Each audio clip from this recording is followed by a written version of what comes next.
Сәлеметсіздер ме? Мен Мырзабекұлы Бекарыс, Тараз қаласы техникалық шығармашылық орталығының автоүлгілеу үйірмесінің тәрбиеленушісімін.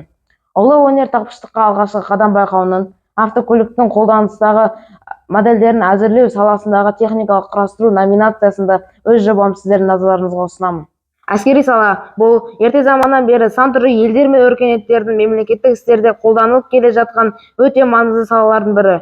Ешбір мемлекет өз тәуелсіздігін қорғау үшін әскери саланы пайдаланбай қоймайды. Бұл сол елдің алдағы уақытта өмір сүруіне, дамуына ықпал ететін маңызды құрал жабдық деп айтсақ та болады. Уақыт өткен сайын әскери бағыттың тенденциясы да өркендей береді. Сонау найза мен соқпалардан бері талай қарулардың біздің заманымызға дейін күрделі өзгерістерге ұшырауы, қашықтықтан жай ғана батырманы басып ақ әлемді танымастай өзгеру соған дәлел. Қазіргі заманның тенденциясы ол барынша модельді шапшаң болу және жаудың барлық ресурстары алақанда тұрғандай көрініске ие болуы. Ол дегеніңіз әскери тактиканың және стратегияның негізі болған барлау күштері. Қай елдің барлау күштері жетік болса, сол елдің жеңісі басым болады. Атақты Гай Юлий Цезарь айтқандай, ұлы жауын өзінің ойламайтын жерлерде болады деген жақсы сөзі бар. Демек, әскери потенциалы қандай жойқын және саны жағынан басым болса да, жауының қай жерде екенін білмесе, сол потенциалдың түкке тұрмайтыны екені анық.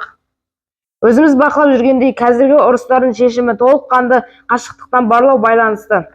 Ұрыстар тактикасын жүргізу қазіргі қай елдің дрондық потенциалы мықтырақ, сол елдің әскери ықпалы жоғары. Әскери күштердің санының басымдылығы ешқандай рөл ойнамай қалғандығы анық көрінуде.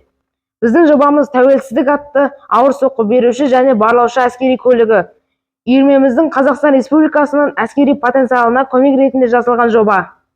Бұл жоба көліктің қазіргі заманның тенденциясына сай келеді деген сенімдеміз.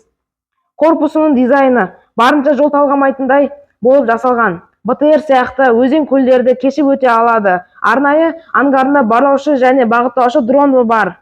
Алыс қашыққа соққы беретін зымырандар комплексі мен жақын ұрыс жағдайда 50-ші калибрлық автоматты қару орналасқан.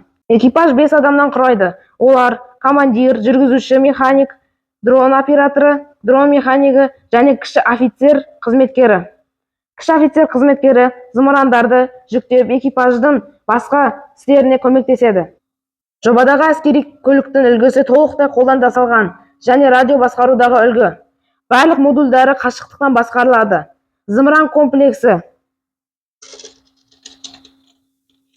автоматты қаруы.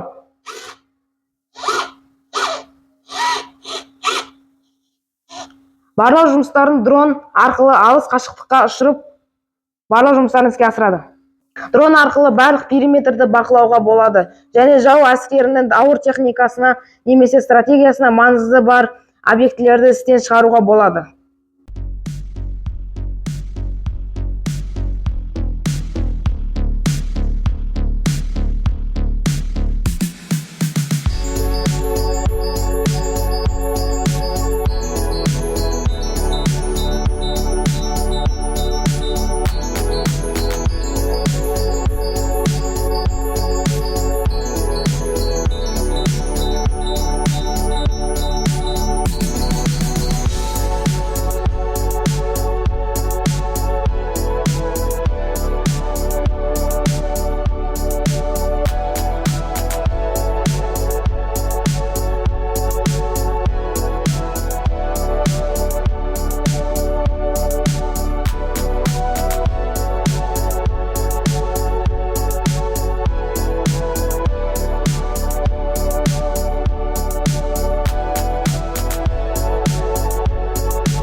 Назар қойып тыңдағандарыңызға рахмет. Сау болыңыздар.